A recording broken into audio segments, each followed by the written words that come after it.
Legal nga ba ang pagkakaaresto kay former President Rodrigo Roa Duterte?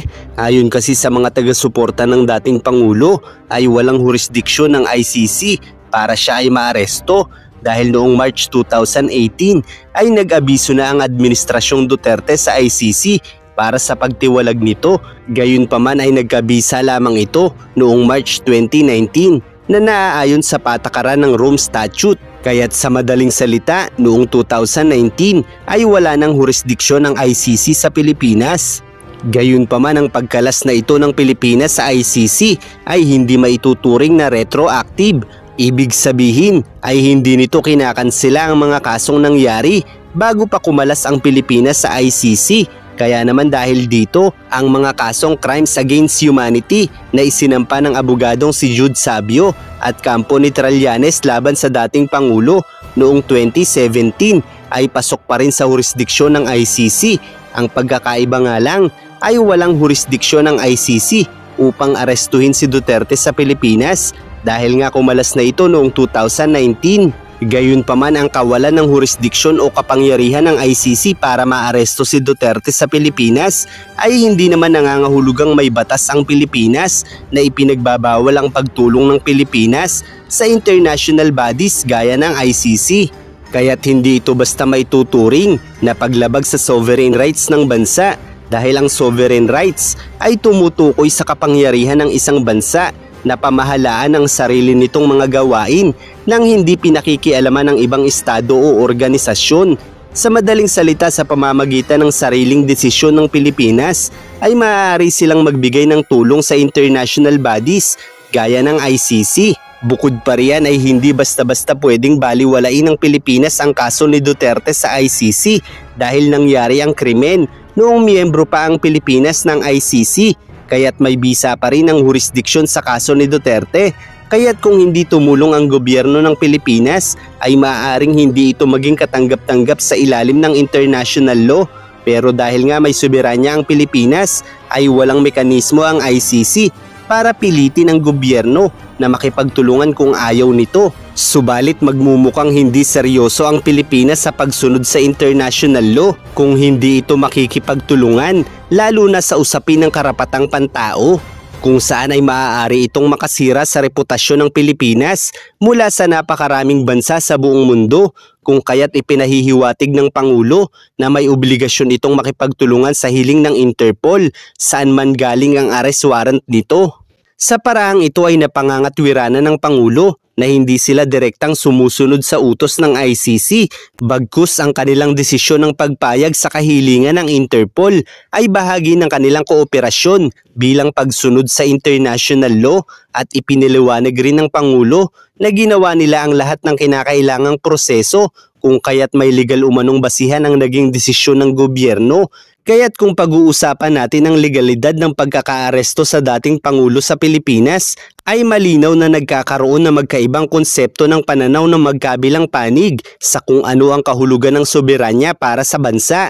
Kung saan base sa pananaw ng kampo ni Duterte patungkol sa soberanya ng Pilipinas, ay tanging ang Pilipinas lamang ang may karapatang umusig sa dating Pangulo. Habang para naman sa kampo ng Marcos, ang pagtulong sa Interpol ay bahagi ng tungkulin ng gobyerno upang patatagin ang ugnayang panglabas ng bansa nang hindi lumalabag sa soberanya nito.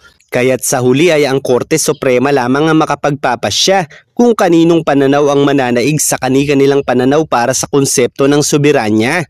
Kaya't hanggat walang desisyon ng Korte Suprema ay hindi maituturing na iligal o labag sa soberanya ng bansa ang pagtulong ng Marcos administration para maaresto si Duterte. At dahil naman nasa ICC na ang dating Pangulo ay mahihirapan na ang Pilipinas na mabawi ito dahil nga siya ay may nakabinbing kaso na ang jurisdiksyon ay nasa korteng ito, kung saan ay maaari lamang payagan ng ICC na pabalikin si Duterte sa Pilipinas kung mayroong aktibong kasong isasampa laban sa kanya sa Pilipinas. Subalit dahil nga matagal nang napatunayan ng ICC na walang kakayahan ng Pilipinas na papanagutin ng dating Pangulo, ay nagiging matatag ang paninindigan ng ICC na sila na ang kinakailangang humawak ng kaso.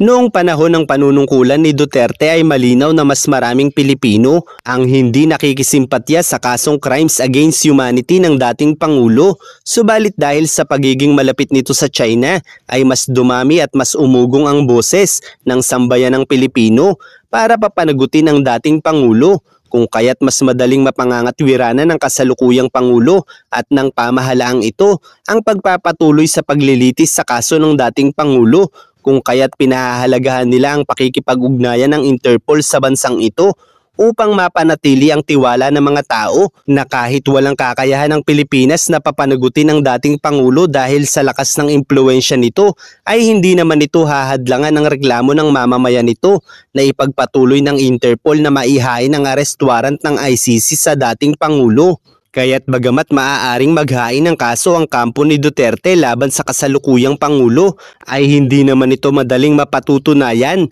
na nilabag ng kasalukuyang Pangulo ang soberanya ng bansang ito dahil ayon nga sa Pangulo ay hindi naman sila direktang sumunod sa ipinag-uutos ng ICC, bagkus ay nagkusang loob itong makipagtulungan sa Interpol, isang hakbang na malayang gawin ng Pangulo lalo na kung ito ay sinusuportahan ng matataas na opisyal ng gobyerno dahil ang pangunahing tungkulin ng pamahalaan ay pairali ng katarungan at ang isyong pinagtatalunan ay ang karapatan ng isang akusado na manatili sa bansa nito laban sa mamamayang Pilipino na nawalan ng mahal sa buhay sa mga extrajudicial killings na inamin naman mismo ng dating Pangulo. Ang kasalanan ko lang yung mga extrajudicial killing. So I'm asking the ICC through you na magpunta na sila dito bukas, umpisahan na nila ang investigation. And if I am found guilty, I will go to prison and rot there for all time. Hindi natin kinakausap yung ICC. Marami silang hinihingi sa atin ng mga dokumento, wala kaming binigay. Yun lamang, hindi natin mahindian ang Interpol. Pag sinabi sa atin, tulungan nyo kami, kailangan namin kunin itong taong ito. Dahil kung maalala ninyo, lahat ng mga tumakas dito sa Pilipinas, kagaya ni Alice Go, kagaya ni Arnie Tevez, kung sino-sino pa, pati naman yung mga human trafficking sa Myanmar, pati sa mga nadadamay. Sinong tumulong sa atin para makita natin yung mga ating kababayan na inaapi at ginagamit sa masamang paraan? Ang Interpol. Kaya naman, dapat naman tayo, pagka sinabi sa atin, tulungan nyo kami sa ganito, tumulong kayo. Kaya naman, ganun ang ginawa natin.